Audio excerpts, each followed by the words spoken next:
You found it. You have found that treasure you've been looking for. But the truth is, it's been looking for you all along. Welcome to Universal Grammar of Story, an inheritance from your literary ancestors to enhance your writing life or your practice in narrative medicine or Jungian analysis or your stage, film, or screen directing career. Anything to do with stories, this theory belongs to you. And here's the door. Open it.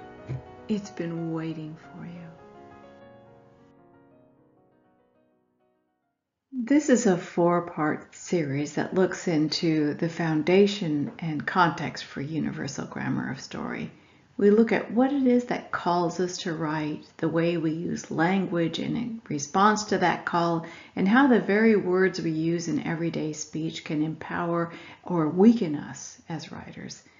We look very briefly at the core narrative theories of writing, and we look more in depth at the myth and mystical philosophy of writing. For this first part, we're just looking at what is the universal grammar of story and what influenced it coming into being. The foundation and context. In the world of mythopoetic writing, if you crave to write, you are a writer. So claim it. Whether you're 10 or 110, whether you have written thousands of pages or you haven't put a single word to print yet, you have within you the capacity to write everything you are destined to write. You just need to know where it is and how to find it. You have quite naturally the intellectual, linguistic, emotional, the psychological, intuitive, and physical wisdom you need to bring beautiful, nourishing stories into this world. Yes, we do have a physical wisdom. It's that part of us that reacts without the brain being engaged. It's when a baseball comes screaming at you and suddenly your body makes a decision based on a calculation and executes an action without your mind being involved at all. You find yourself suddenly out of the way, whereas this camera, which didn't have that wisdom, wasn't so lucky. We haven't identified yet any particular genes related to storytellers or creative writing, but I believe it's only a matter of time before that happens. And those of you who know my work in phenomenology will understand why I think it's going to be on the number 15 or number 6 chromosomes that we find the first ones. For Harriet Dorr, those genes triggered her desire to write when she was 72 years old, her first story. At 74, she published Stones for Ibarra, and she won a National Book Award. It became a fine movie with Glenn Close and Keith Carradine. In the world of mythopoetic writing, stories provide more than passing amusements. They provide for certain vital needs of the writer and the audience. These are technical, philosophical, mythological, and psychosocial needs that do more than entertain. They sustain a society. The ancient Greeks understood this very well, and they set about to make sure that their writers had all of the resources, education, and mentorship that they needed to bring forth great stories to sustain their society.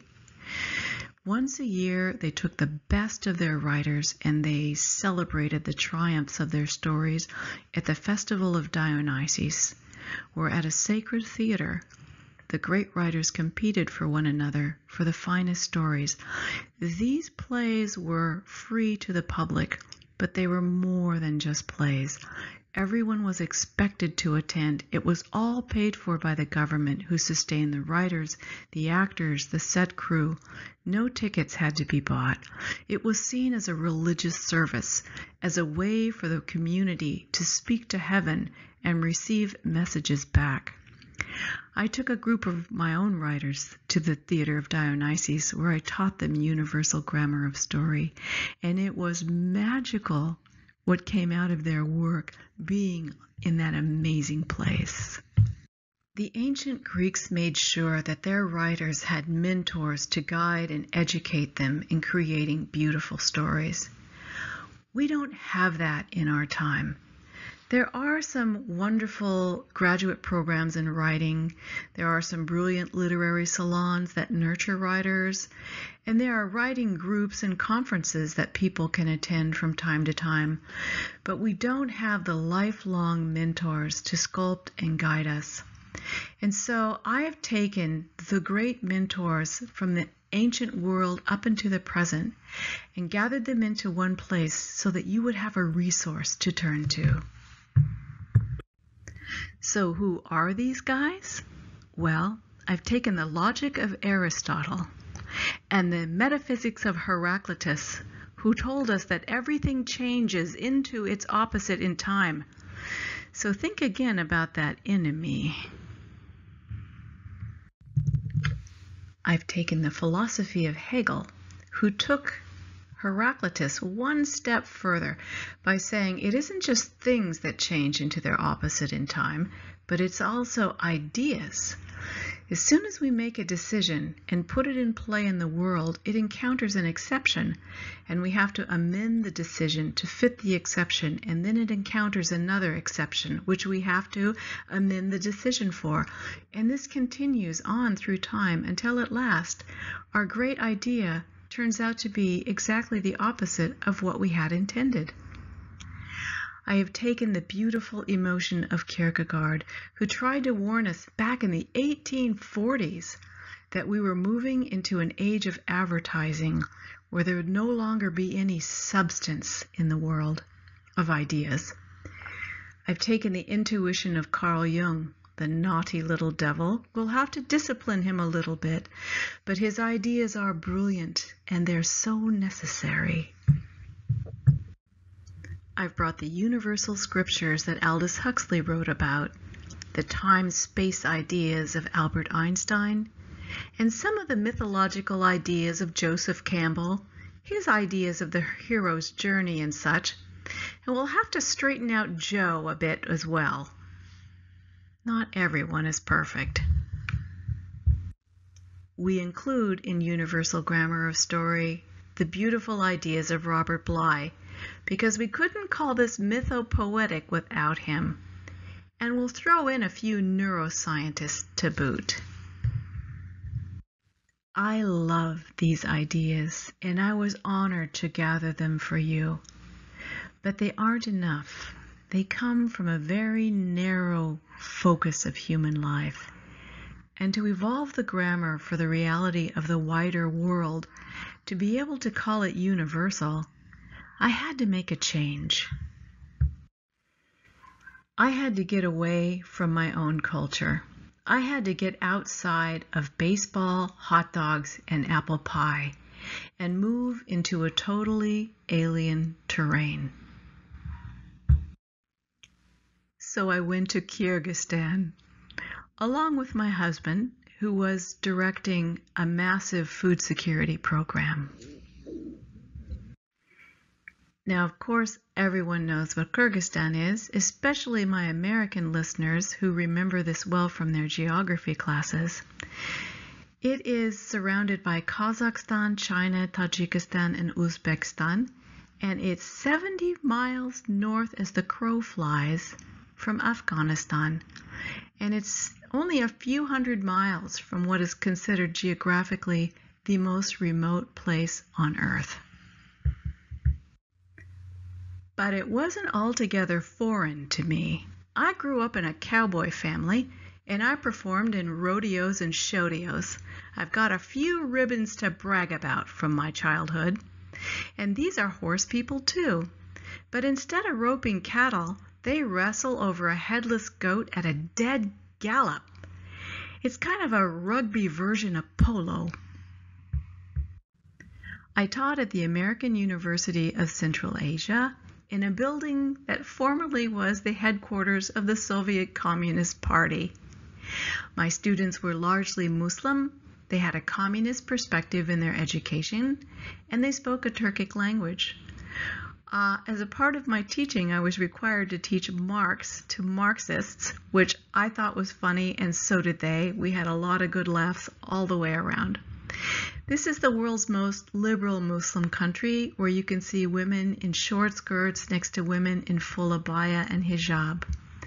The police officer who directed traffic on my block would stand out in the middle of the street in her police uniform that was a very short skirt. Believe me, all the traffic paid attention to her. But I also taught it outside of the university classroom. I taught it to older people, to younger people. I taught it at a polytechnic high school. But more important to me than teaching it was to learn from them. So I asked them how this fit into the world as they saw it and what I could do to make it better. And then I asked them the magical question: what compels us to write? What blocks us from writing? What makes some stories great? And most importantly, how can we get a story to write itself? It can be such hard work at times. And in the end, the grammar worked in a place so very different than where I had come from. Unfortunately, the political stability did not work. There was a violent revolution while we were there and an overthrow of the government. These are the revolutionaries pouring into the White House. We had to leave very quickly on short notice on one of the last flights before the country borders were closed down. After that, I needed a calm, quiet place to rest and recover and let my nerves settle down. Somewhere where I knew I would be unpestered by the greater outer world. And so I went to Saudi Arabia. That's me on the left in my teaching clothes. This was the world's most conservative Muslim country. I taught at a women's university deep in the desert, remote, far from everything. Here are images of my students and me arriving for class.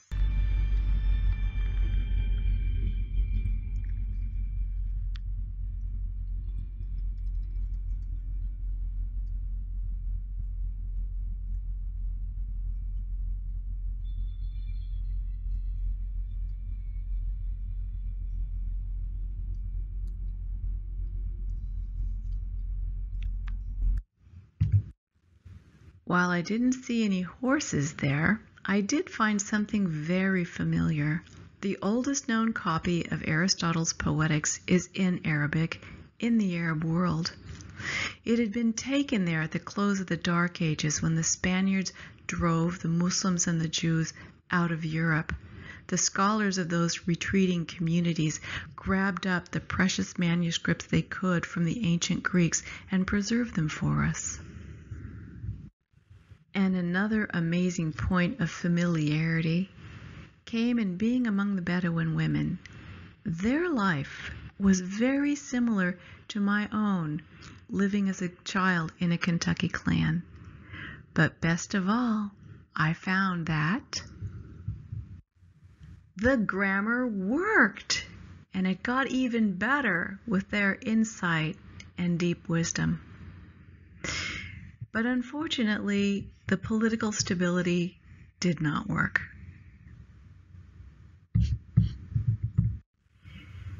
Within just a few short weeks after our arrival, the Arab Spring unfolded and difficulties came to the kingdom. This afforded me some amazing experiences because we were not able to just leave like we had in Kyrgyzstan, and we stayed 2 years. During that time, we traveled through the country, we camped in the desert, we stayed among the Bedouin people, and I learned about their ideas of storytelling.